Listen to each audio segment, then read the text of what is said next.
What's up guys, and welcome back to the channel. And in today's video we're going to be talking about the biggest decision maxes in the UFC right now. I've selected 30 fighters, or I've actually selected 28 fighters, and then there's two other special additions to this tier list. But we're going to be talking about those fighters that just go to decision regularly. There'll be some that go to decision more than others. That's the point of a tier list, because you got to have them on different tiers obviously. So yeah, the ones at the top, they're just going to be always going to decisions. The ones down the bottom, they're pretty often going to decisions, but maybe their fight style isn't like super decision heavy. Like maybe they're going for a finish, or they fight aggressively but still don't get finishes. So yeah, we're going to be talking about 30 different people today. You guys let me know in the comments who I missed. I'm sure I missed some unranked, number 11 ranked real estate agent. I'm sure I missed some people, so let me know in the comments who I missed. But yeah, if I missed your fucking if I missed your favorite number 63 ranked fucking lightweight, I actually don't care. So yeah, let's get started with the video and start off with the S tier. Start off, who better to put in the S tier than Merab Dvalishvili? Now, his last finish against Marlon Moraes was in 2021. Since then, every single one of his fights has gone to a decision. And even before the Moraes fight, he was a common decisionator, is what we would call Merab. There's no dispute on this placement. Merab is one of the, I'd say, the founding fathers, or one of the Mount Rushmores of the decision maxes, I would say, in the UFC right now. So yeah, let me know in the comments if you disagree, but I think everyone would agree that Merab is a top tier, S tier decision maxer. Let's move on though to another fighter. Next up, Aljamain Sterling. I'm going to put him in the B tier. Now, Aljo, before he got to the belt, he actually was getting quite a few finishes. He was submitting guys like Corey Sandhagen. He was getting that knee bar, or that what banana split, whatever the fuck you want to call it, Suluev stretch against, I think it was Cody Stammen. So Aljo was getting some finishes back in the day, but since then, since his fight with the first fight with Peter Yan, when he got the title shot, I'm not really counting that as a finish. That's a no contest in a fight that probably was going to go to a decision or a DQ, whatever. Since then, his only single finish has come in his fight with TJ Dillashaw, who was injured and had one arm. And if he had somehow not been able to finish that fight, he would be an undeniable S tier placement. Because if you can't finish one-armed TJ Dillashaw, who clearly should not have been in the cage that night, then you really do deserve to be in the S tier. But no, Aljo, he does get some finishes. He does fight with a bit of submission offense and stuff. He'll go for submissions. But yeah, the Yan rematch, the Cejudo fight, the Kelvin Kattar fight, these fights just never looked like it being finished. At no point in that fight did I think there was going to be a finish. I guess he did get finished by O'Malley, but I'm talking about guys that are more going to decision when they win. Although, losses are still a part of it. But when Aljo loses, it is typically by TKO. But all of his wins recently are by decision. Let's move on, though, to another fighter. To the D tier, Corey Sandhagen. Now, recently, Corey has been going to a few more decisions. The Umar fight, the Rob Font fight, the Cheeto fight. He did get a TKO against Song Yadong, but let's be honest, that probably wasn't going to get stopped. If that, the way he was fighting, that was a decision sort of fight. The TKO was a doctor stoppage through the cut. The Peter Yan fight was a decision. So yeah, Corey Sandhagen, I think his last real finish was, I think, the spinning wheel kick against Moraes, or was it the Edgar knee? Because which one of those was first? I thought it was the Edgar knee came after that. But regardless, those two, that was peak Corey Sandhagen in terms of when he was finishing back, because I know those two were back-to-back, I just forget the order. But yeah, since then, his only finish was a TKO win over Song Yadong due to a doctor stoppage, and all of his losses as well have been by decision, obviously, to Peter Yan and to Umar. So yeah, Corey Sandhagen, I don't want to put him too high up, because he does fight aggressively, but recently he has kind of turned into a more tepid striker that doesn't really go for the finish as much, which is unfortunate, because he is really exciting to watch when he goes for it. Let's move on, though, to another fighter. The C tier, we're going to go with Sean Brady. Now, Sean Brady, although he does have some submissions on the record against Gastelum, against, I think, Jake Matthews, he subbed him, but he just has a very decisionator sort of fight style. And when I'm putting guys on this tier list, even if you might look at their record and there's not a crazy number of decisions, Sean Brady is the guy that I think, in future, his coming fights when he's at the top of the division are going to just be all decisions. The way he fights, I just don't see him submitting many guys. That is his kind of game plan, takedowns, submissions. But his jiu-jitsu, it's very good, but it's not his first priority. His first priority is just takedowns and control. He's not quite as bad as Merab or Evloev or some of these other guys, which I'll talk about in the S tier later on. But Sean Brady definitely proving to be a solid decision fighter in the UFC. No real crazy power. he doesn't have a terrible chin, although he got finished by Bilal. But yeah, apart from a few submissions here and there, I think Sean Brady's a pretty solid decision fighter. Let's move on, though, to another guy. A tier, we're going to go with Mateusz Gamrot now. I think Gamrot is a very high-level decision fighter in the UFC, and I think you got to look back to the Fiziev injury TKO. That's going to be a common theme. Guys whose only finishes are either like injury TKOs or cut TKOs, or just weird shit like the Aljo Yarn fight or something like that. Mateusz Gamrot, he's like not a terribly boring fighter. Like that Dan Hooker fight was fun, and that wasn't just in part for Dan Hooker. Like Gamrot went for it, and I think he acknowledged as much that he kind of did fight too aggressively in order to try and be fun, and he obviously got fight of the night, which Gamrot getting fight of the night in 2024 is not something I would have thought I would be saying. But the RDA fight, the Beneil fight, like those type of performances, is the Jalen Turner fight. They're the fights where you're just like, yeah, Gamrot is a decision maxer. He gets dropped in the first like he did against RDA, and then it's just pure spamming takedowns from there on out. Look, he got some finishes against, I think, CDF he finished. He got a Kimura over, I think it was Jeremy Stevens. Like, he does have some submissions, but again, lower level competition that he is finishing. And yeah, when it comes to, like, when push comes to shove, Gamrot at the top level, he's only really going to decision. Let's move on, though, to another fighter. Yeah, man, Belal. Too many decisions coming out, Belal, fella, yeah. And Leon as well, Leon. I'll talk about Leon in a second, but Belal is a Mount Rushmore decisionator in the UFC. Apart from a TKO win over Sean Brady, I'm like 90% sure his last finish was in like 2017. You can fact check me on that if you want to be a nerd.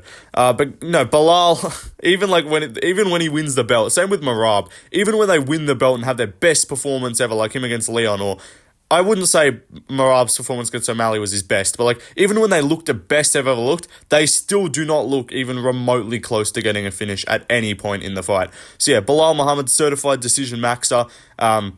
The king of the 49-46ers, the fucking absolute terror that he holds over the 170-pound division, just threatening 48-47 decisions, 49-46 split decisions over everybody. You should be afraid of Belal Muhammad's wrath. Let's move on, though, to another fighter. Jack Hermansson. Now, I went back to his record, and actually majority of his fights aren't decisions, which I was surprised about, because he hasn't fought recently much. Like, he fought Pyfer, which was a decision. That was like the most Jack Hermansson fight ever. Before that, he got finished by Dolidze. Am I wrong there? Or he beat Curtis, or was it the Curtis fight? I think he beat Chris Curtis and then he lost to Dolidze. Or is my timeline of events wrong? But yeah, it just feels like Hermansson goes to a decision, does it not? Like, he doesn't have any power, but he actually is a grappler, like, as a base, so he does get some submissions. Like, he got a heel hook over someone a couple years ago. But no, I just think Hermansson is just a decision fighter in my mind. So when I was making this tier list, I just chucked him on there because I was like, yeah, Jack Hermansson fucking loves a decision. But turns out he actually does have some finishes, so fair play.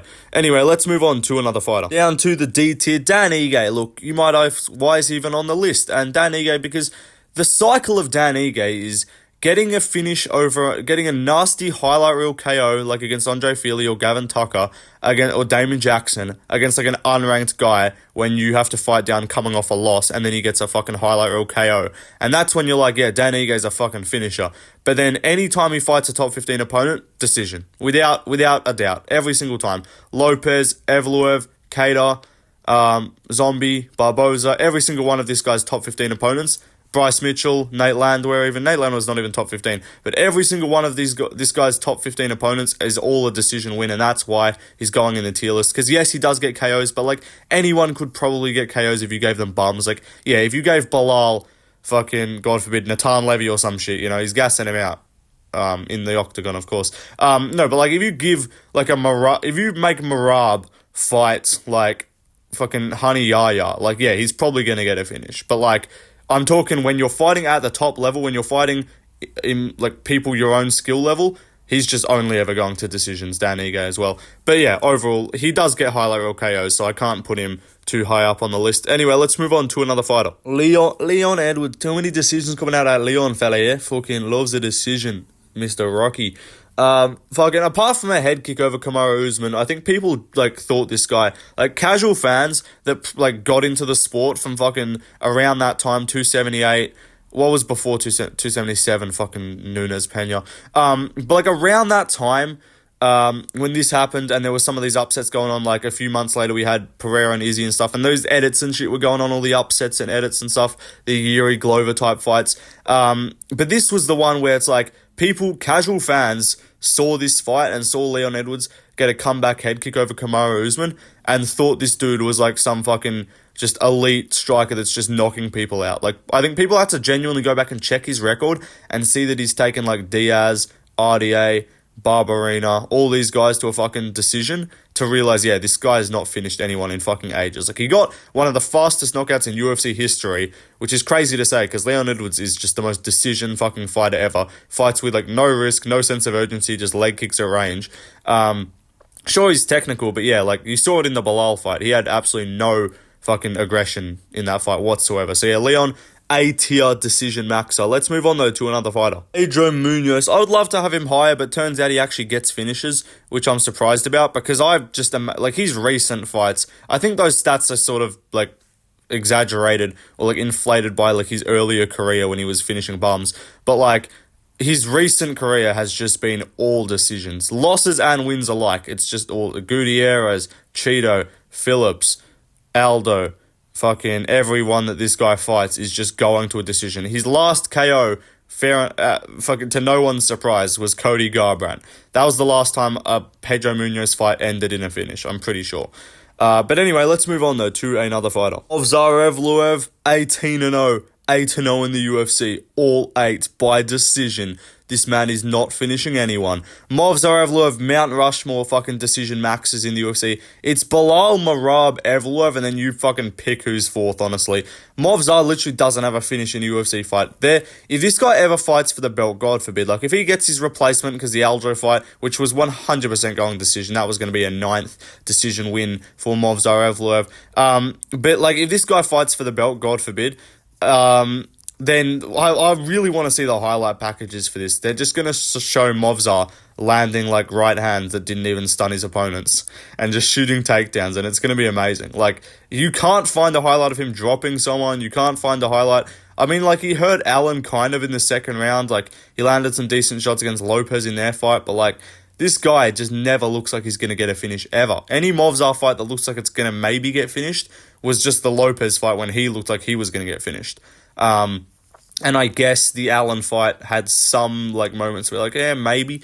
But no, Movsar, I really want to see this. Like, try and make a Movsar Evloev edit. This is a challenge to someone. Make a Movsar Evloev edit that doesn't involve him saying he married a 17-year-old. Make any Movsar edit that's like a genuinely like cold edit, and try and find fight footage that makes Movsar look like a savage. That's my challenge to you. And if you find that and send it to me on Instagram, Left Lane MMA, I'll shout you out in a video if you can make a Movsar edit that is actually cold. Anyway, let's move on though to another fighter. Sean Strickland, mister, I'm gonna go to war for you fucking guys. Sean Strickland fucking talks so much like he's an absolute barn burner level of a fighter when pretty much all of his fights are just decisions. Like Abbas and I think Brendan Allen are the 2 fights, and then the Pereira loss is like the only 3 fights in recent history. And I think he finished Nordin Taleb. But I think in the 2020s decade, I think his only finishes is Brendan Allen and Abbas Magomedov, and every other fight's been a decision. So, and Pereira loss, obviously. But yeah, Strickland, he acts like if Gaethje, he talks like he fights like Justin Gaethje. That's like a meme I've seen a few of. Like, Sean Strickland talks like he's gonna go out there and fucking put on a like Gaethje Chandler type of fight every time. Like, the Dricus fight was fun-ish, and then again, casual fans, when they came along and saw Strickland being based at Canada, and then they're like, oh my god, this guy's so cool, he was yapping, we're gonna go to war for you fucking guys. And then the one time he actually backed up saying that he backed it up, like he said he's gonna go to war, and he actually had a fun fight, and everyone's like, oh, he must be so cool, he's like this every time. No. The Paulo Costa fight showed that apart from the last 10 seconds of a fight where he finally decides to act like he's like been doing anything, he does nothing in fights. Anyway, let's move on to another fighter. Next up, let's skim through some of these. Whitaker, I got nothing against Whitaker, but apart from that Ikram fight, let's be honest, he's gone to quite a few decisions. But Izzy, let's talk about Izzy. Israel Adesanya, the Jizzy Bender, the dog Bender himself, gender bender, gyno bender, all of the above. Israel Adesanya, look, now you might look at his record and see like most of his wins by TKO, which is fair because all his wins on the come up were by finish, they were by TKO. But since then, and since his like title reign, it's been a Whittaker TKO. Fair enough, that was probably his best performance, honestly. Like, the Pereira fight was good, like, highlight best KO, but I think the Whittaker fight was his overall best performance. Then, boring-ass decision against Romero. Then Costa. That was good too, but I rate Whittaker higher than Costa. Then he fights Blachowicz decision, Vettori decision, Cannonier decision, Whittaker decision.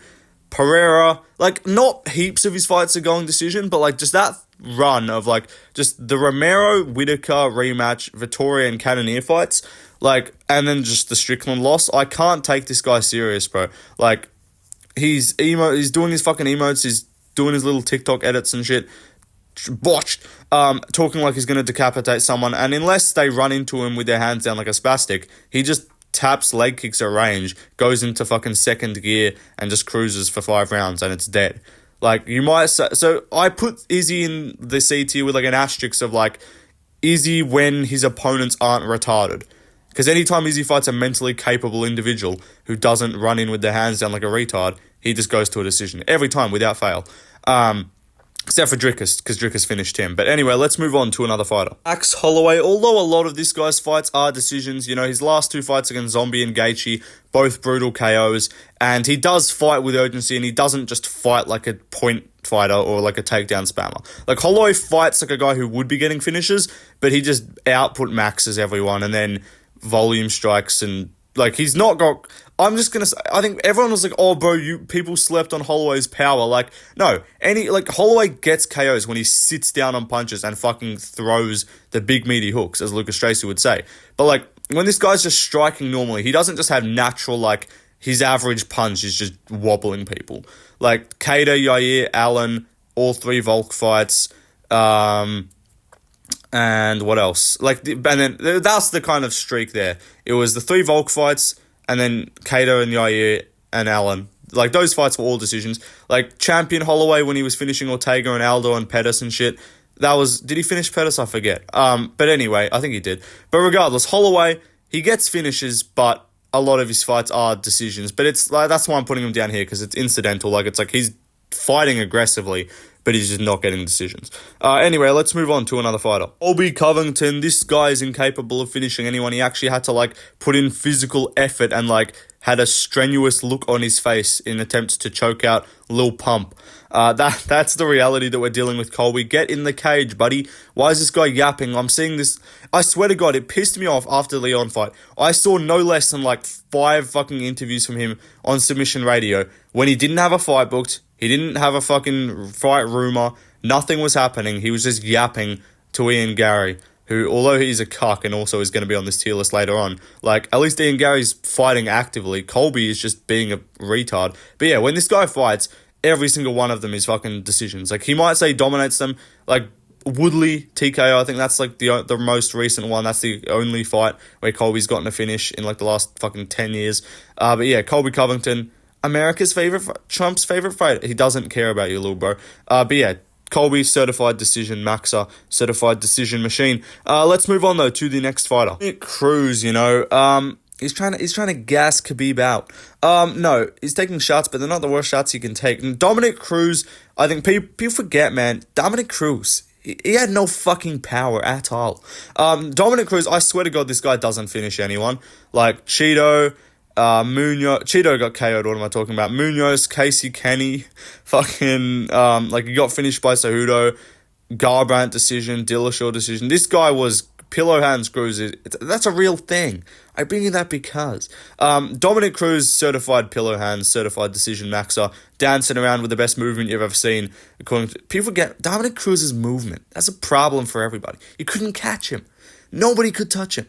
But yeah, Dominic Cruz was just going to a lot of decisions in his career.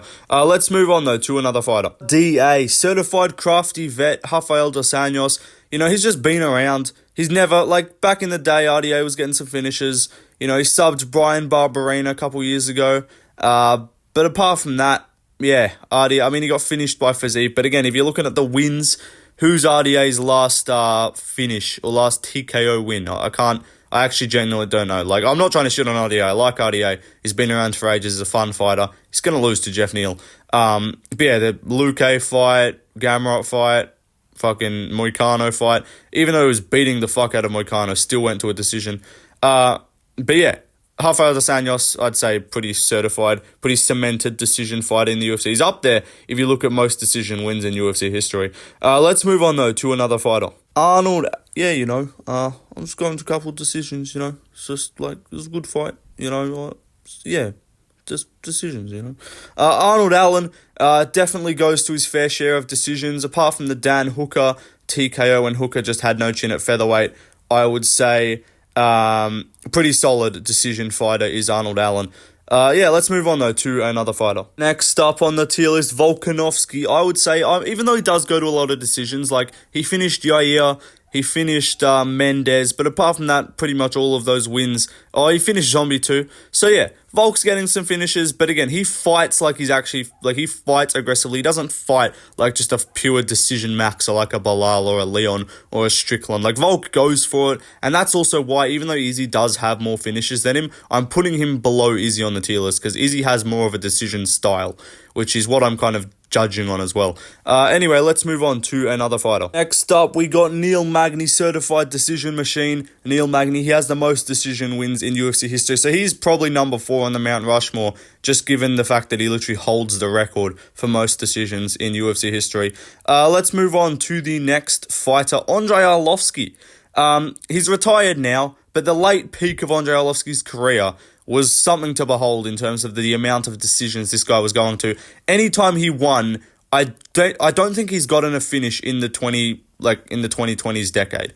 Like, I think his last finish might have been in like 2015. I'm not sure. He got KO'd a few times, but like his last TKO win, I'm genuinely convinced was in like 2016. Next up, who we got? Brad Tavares. This is one who I didn't immediately think of Tavares, but I kind of looked up a few fighters that have gone to a bunch of decisions, and Brad Tavares has in fact won a lot of his fights by decision. He gets finished a few times. Bruno Silva finished him. Gregory Rodriguez finished him. Brendan Allen. Did Brendan Allen fight? No, I'm retarded. No. Anyway, ignore that. But Tavares, yeah, his wins are fucking just a lot by decision. Tell me a win from Brad Tavares' career the last time this guy finished someone. You'll have to go back a fair way. Let's move on, though, to the next fighter. Ivan Vettori, this guy, again, I just envisioned his record as literally all decisions. He has finished some fights, so I'll give him credit for that. I can't name them. I just forgot all of them in the research for this video. But yeah, his last, like, Cannonier, Izzy, Whitaker, Delidze, all these fights, just decision, just racking them up. Holland, I think, was decision as well, I assume.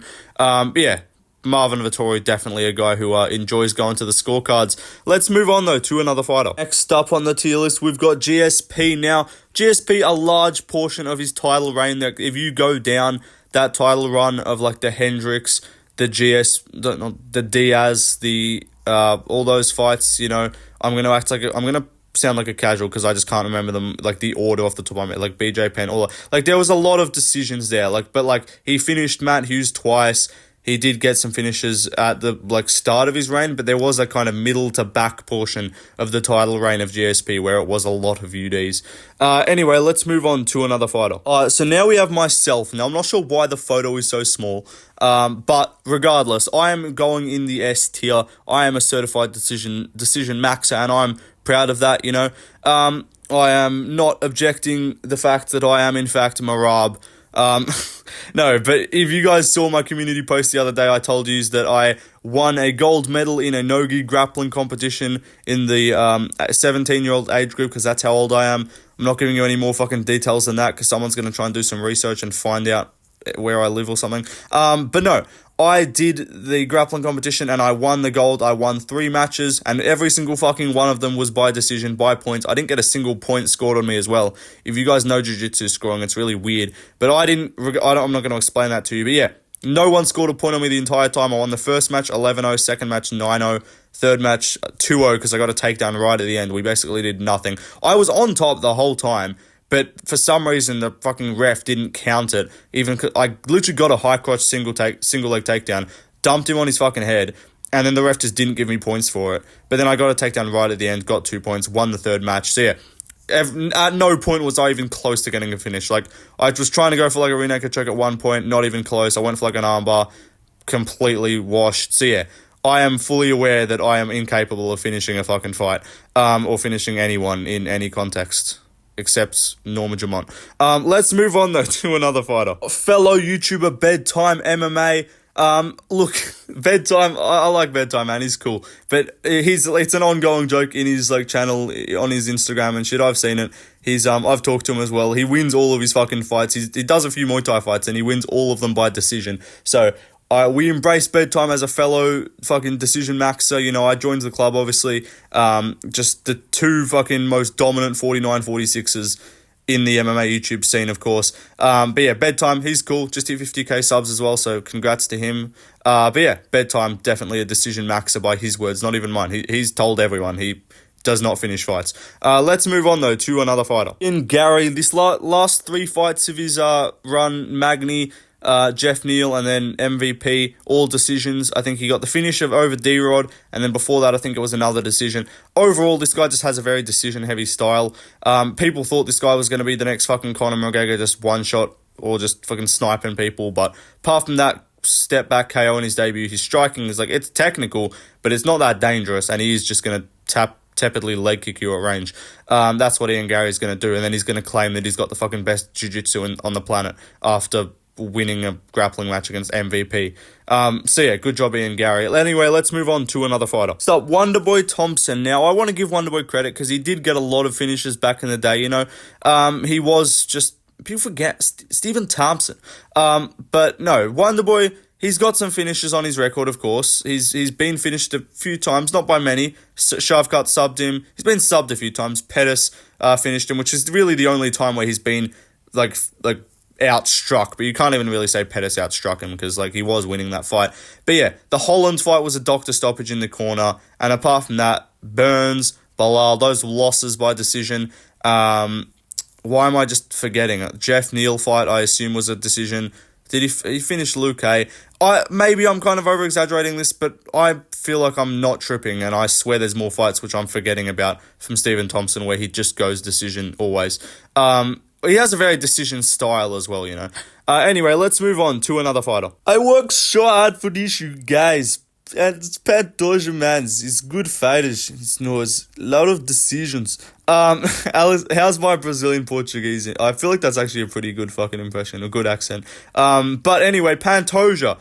But you forget, man, Pantoja was literally finishing everyone before he got to the belt, and then it's just Moreno, Royval, Urseg, back-to-back UDs, or the split decision against fucking Moreno, which was retarded. If any of those fights was meant to be a split decision, it should have been fucking Urseg. That fight was closer than the Pantoja-Moreno fight was. But regardless, yeah, in the lead-up to his like title fight, like Schnell finish, Perez finish, finished Royval the first time they fought. Like, this guy was just finishing a lot of guys.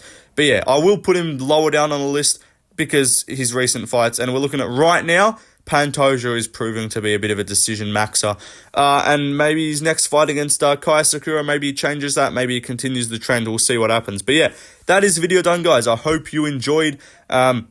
Those are 30 of the greatest decision maxes in MMA. Obviously, I put myself in Bedtime in there just for a bit of a laugh, for some inclusivity, you know, get some of the YouTubers in there, of course. But apart from that, 28 UFC fighters, if you want to only talk about them. Let me know, who did I miss? I'm sure I missed some fucking number 11 ranked real estate agent, unranked middleweight fighter. Feel free to let me know. But yeah, peace out, guys. Let me know what other videos you guys want to see in the comments. And yeah, goodbye.